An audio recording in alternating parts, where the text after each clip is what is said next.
തീർച്ചയായിട്ടും ധനുഷിന്റെ കര ഒരു കിടിലൻ തിരിച്ചുവരവ് തന്നെയാണ്. ഒരു emotional rooted suspense thriller. Hello guys, അപ്പോൾ തുടങ്ങാം. ദിസ് ഈസ് ബൊഗ്വേ ചാനൽ. ധനുഷ്, മമിത ബൈജു, KS രവികുമാർ, കരുണാസ് എന്നിവർ പ്രധാന വേഷത്തിലെത്തിയ പുതിയ തമിഴ് ചലച്ചിത്രമാണ് കരയെങ്കിറ കരസാമി. പോർത്തൊഴിൽ സംവിധായകനായ വിഘ്നേഷ് രാജയാണ് സിനിമ സംവിധാനം ചെയ്തിരിക്കുന്നത്. സിനിമയ്ക്ക് മ്യൂസിക് നിർവഹിച്ചിരിക്കുന്നത് GV പ്രകാശ് കുമാറാണ്. വേൾസ് ഫിലിം ഇന്റർനാഷണൽ ആണ് സിനിമ പ്രൊഡക്ഷൻ ചെയ്തിരിക്കുന്നത്. സിനിമ വിഘ്നേഷ് രാജ ഇന്റർവ്യൂസിലൊക്കെ പറഞ്ഞതുപോലെ ഒരു ഇമോഷണൽ റൂട്ടഡ് സസ്പെൻസ് ത്രില്ലർ തന്നെയാണ്. ഇമോഷണലി ആളുകളെ കണക്ട് ചെയ്ത് ഒരു നൈസ് പടം, അതായത് പുള്ളി പറഞ്ഞ പോലെ ഒരു ഹോളിവുഡ് പടം, അതിൽ ഒരു ഗ്രാമ പശ്ചാത്തലത്തിൽ ഒരുങ്ങുന്നു, ഒരു സൈലന്റ് ആയിട്ടുള്ള ഒരു സ്ലോ ആയിട്ടുള്ള ഒരു പടം, മാസ് അപ്പീലും കാര്യങ്ങളും കണക്ഷനുമായിട്ട് വരുന്ന ഒരു സിനിമ, അത് തന്നെയാണ് ഒരു നൈസ് പടം. ധനുഷിന്റെ കംബാക്ക് എന്ന് വേണം പറയാൻ ഈ കരയെങ്കിറ കരസാമി.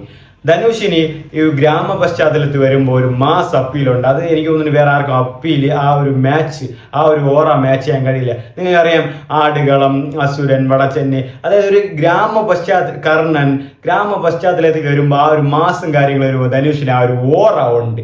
അത് ഈ പടത്തിലും നന്നായിട്ട് തന്നെ പ്രസന്റ് ചെയ്തിട്ടുണ്ട്, ഫീൽ ചെയ്തിട്ടുണ്ട്. ആൻഡ് ഈവൻ GVPയുടെ BGM-ഉം ധനുഷിൻ്റെ കൂടെയുള്ള പടങ്ങളൊക്കെ നിങ്ങൾക്ക് അറിയാം, പൊല്ലാതവൻ, ആടുകളം, അസുരൻ, ഇതുപോലത്തെ സിനിമകളിലൊക്കെ, ഇതുപോലെ മാസ് അപ്പീൽ വരുന്ന സിനിമകളിലൊക്കെ ധനുഷിന് GVP കൊടുക്കുന്ന ഒരു മ്യൂസിക് ഉണ്ട്, എലവേഷൻ ഉണ്ട്, BGM ഉണ്ട്. അത് ഈ പടത്തിലും കൊടുത്തിട്ടുണ്ട്. ധനുഷ് വരുമ്പോൾ GVP ഒരു കത്തിക്കലാണ് അങ്ങോട്ട്.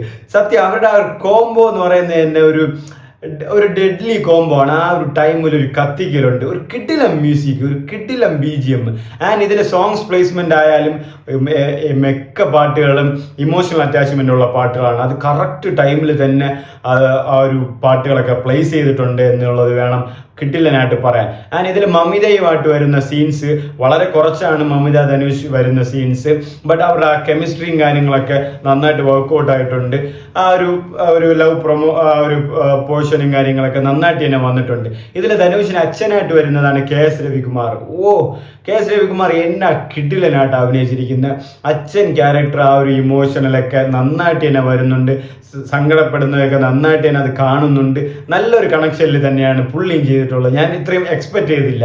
ആൻഡ് ഈവൻ കരുണാസും വരുന്നുണ്ട് ധനുഷിനെ മാമനായിട്ട്. അപ്പോൾ അതും നന്നായിട്ട് തന്നെ ചെയ്യുന്നുണ്ട്. ആൻഡ് ഇതിൽ ഏറ്റവും എടുത്തു പറയുന്നതിൽ എനിക്ക് ഏറ്റവും ഇഷ്ടപ്പെട്ട ഒരു ടോപ്പിക് എന്ന് പറയുന്നത് ബാങ്കിന്റെ സ്കാമിംഗ് ആണ്. അതായത് ഈ ലോൺ പരമായിട്ടുള്ള കാര്യങ്ങളൊക്കെ നമുക്ക് പറയുമ്പം ഇവർ പറയുന്നത് ഇത്ര കാലത്ത് അടച്ചാൽ മതി, ഇത്ര പൈസ അടച്ചാൽ മതി, വേറെ കാര്യങ്ങളൊന്നും ഇല്ല എന്ന് പറഞ്ഞ് നമ്മളെ ഓരോ ആഗ്രഹങ്ങളും കാര്യങ്ങളൊക്കെ പറഞ്ഞ് ലോൺ അടിപ്പിക്കും.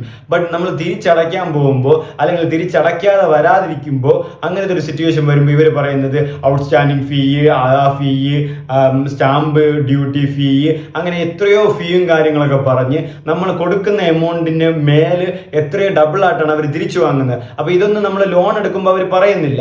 അപ്പോൾ അങ്ങനത്തെ ബാങ്കിന്റെ സ്കാമിങ് ഈ സമൂഹത്തിൽ എങ്ങനെയൊക്കെയാണ് നടക്കുന്നത്, അല്ലെങ്കിൽ പണ്ടുള്ളവർ എങ്ങനെയൊക്കെ ബുദ്ധിമുട്ടിച്ചെന്നുള്ളൊരു കാര്യങ്ങൾ ഒരു അവയർനെസ് തരുന്നുണ്ട്. അപ്പോൾ എന്തെങ്കിലും ചെയ്യുവാണെങ്കിൽ അത് നമ്മൾ എല്ലാം ചോദിച്ചും കണ്ടും ചെയ്യണം. ആ സിനിമയിൽ തന്നെ പറയുന്നുണ്ട്, ഇതിൽ ഒരുപാട് കാര്യങ്ങളുണ്ട് ഈ പേപ്പറിൽ ലോൺ എടുക്കാൻ പോകുമ്പോൾ.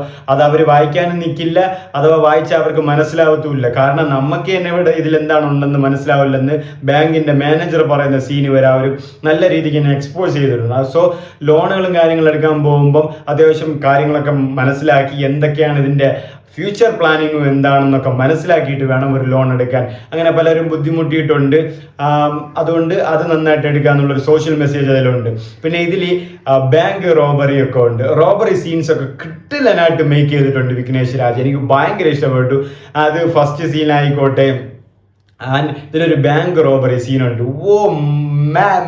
ഞാൻ വാക്ക് പറയുന്നില്ല, കിട്ടിലൻ സീനാണ്. അതിൽ ചിരിപ്പിച്ചിട്ടുമുണ്ട്, ചിന്തിപ്പിച്ചിട്ടുമുണ്ട്, ആൻഡ് ഈവൻ ടെൻഷൻ അടിപ്പിച്ചുകൊണ്ട് ഇപ്പൊ പിടിക്കും, ഇപ്പൊ അറിയും. ആ സീൻ നിങ്ങൾക്ക് കാണുമ്പോൾ തന്നെ മനസ്സിലാവും. ആൻഡ് ഇതിൽ നമ്മളെ മലയാളികളായ സുരാജ് ഏട്ടനും ജയറാം ഏട്ടനും ഉണ്ട്. സുരാജ് ഏട്ടനും ജയറാം ഏട്ടനും ഇതിൽ ഏറ്റവും കൂടുതൽ സ്ക്രീൻ ടൈമിങ് വരുന്നത് സുരാജ് ഏട്ടനാണ്. ബട്ട് എന്നിരുന്നാലും ഒരു മലയാളി എന്ന നിലയ്ക്ക് രണ്ടുപേരെയും ഒരുമിച്ച് ആ ഒരു സ്ക്രീൻ ഷെയർ കണ്ടപ്പോൾ, ആ ഒരു ഒരുമിച്ച് ഒരേ സ്ക്രീനിൽ കണ്ടപ്പോൾ ഒരുപാട് സന്തോഷം തോന്നി. അതുമായിട്ട് അവരുടെ ഒരു തമാശകളൊക്കെ അതിലുണ്ട്. അവരുടെ സംസാരം കേൾക്കുമ്പോൾ തന്നെ നമുക്ക് തമാശ തോന്നും, കാരണം അവരങ്ങനെയാണ് നമ്മൾ കണ്ടുവച്ചിരിക്കുന്നത്. അപ്പോൾ അതുമായിട്ട് അവർക്ക് നല്ല റോളുകൾ തന്നെയാണ് കിട്ടിയിട്ടുള്ളത്. അത്യാവശ്യം സ്ക്രീനിന് ടൈമിംഗ് ഉള്ള റോളുകൾ തന്നെയാണ് രണ്ടുപേർക്കും കിട്ടിയിട്ടുള്ളത്. ആൻഡ് ഈവൻ രണ്ടുപേരും ഒരുമിച്ച് സ്ക്രീൻ ഷെയർ ചെയ്യുന്ന റോളുകളും വന്നിട്ടുണ്ട്. മൊത്തത്തിലൊരു നല്ലൊരു സിനിമ. ഒരു സംവിധായകൻ പറഞ്ഞ പോലെ ഒരു ഹോളിവുഡ് പശ്ചാത്തലത്തിൽ ഹോളിവുഡ് സിനിമ ഒരു ഗ്രാമ പശ്ചാത്തലത്തിൽ നടക്കുന്ന ഒരു സിനിമയായിരിക്കും. അതായത് ചെറിയൊരു സ്ലോ അല്ലെങ്കിൽ ഒരു ഇമോഷണൽ അറ്റാച്ച് ചെയ്ത് നമ്മൾ എനിക്കപ്പോൾ മനസ്സിലായ ആ ഒരു സ്റ്റേറ്റ്മെൻറ്റിനോട് എനിക്ക് മനസ്സിലായത്, നമ്മൾ ഇംഗ്ലീഷ് സിനിമ കാണുമ്പോൾ ഇതുപോലെ ഇങ്ങനെ പതിയെ ഇങ്ങനെ പോകും സിനിമ, അതോടെ ഒരു എലവേഷൻ സാധനം വരും, വീണ്ടും ഇതുപോലെ പോയി ഇമോഷണലി പോയി അടുത്ത്. അതുപോലെ തന്നെയാണ് ഈ സിനിമയെ മേക്ക് ചെയ്തിരിക്കുന്നത്. അനാവശ്യ എക്സ്പോസിങ്ങോ അല്ലെങ്കിൽ എക്സ്പ്ലനേഷനോ കാര്യങ്ങളോ അല്ല, എല്ലാം ഡീറ്റെയിൽഡ് ആയിട്ട് തന്നെ തന്നിട്ടുണ്ട്. ആൻഡ് എങ്ങനെയാണ് കണക്ട് ചെയ്യുന്നത്, ആ ആൾ എങ്ങനെ ഇവിടെ വരുന്നു എന്നുള്ളതൊക്കെ ആ ഒരു പോലീസ് ഇൻവെസ്റ്റിഗേഷൻ സുരാജ് ചെയ്യുന്ന സീൻസ് ഒക്കെ ഉണ്ട് കിട്ടില്ലനായിട്ട്. അതായത് ധനുഷിനെ കണ്ടുപിടിക്കാൻ വേണ്ടിയിട്ട് കാര്യങ്ങളൊക്കെ ചെയ്യുന്ന ഒരു പരിപാടികളൊക്കെ ഉണ്ട്, നന്നായിട്ട് തന്നെ ഉണ്ട്.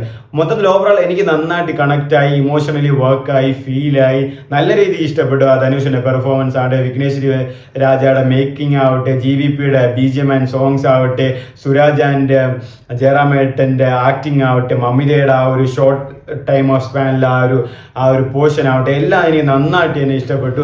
ആൻഡ് ധനുഷിന് അമ്മയായിട്ട് നമ്മളൊരു മലയാളിയായ ഒരു പുള്ളിക്കാരൻ, ഒരു ഡബ്ബിങ് ആർട്ടിസ്റ്റ്, പുള്ളിക്കാരുടെ എനിക്ക് പേര് പറഞ്ഞു മുമ്പ് ശാലിനിയുടെ സിനിമയിലൊക്കെ പുള്ളിക്കാരിയാണ് ഇത് ചെയ്തിട്ടുള്ളത്, ഡബ്ബിങ് ഒക്കെ. ആ പേരെനിക്ക് മറന്നുപോയി. അങ്ങനെ ഒരു കിടിലൻ, ഒരു നൈസ്, ഒരു ഇമോഷണലി റൂട്ടഡായിട്ട് ഒരു സസ്പെൻസ് ത്രില്ലർ പടം തന്നെയാണ് കര.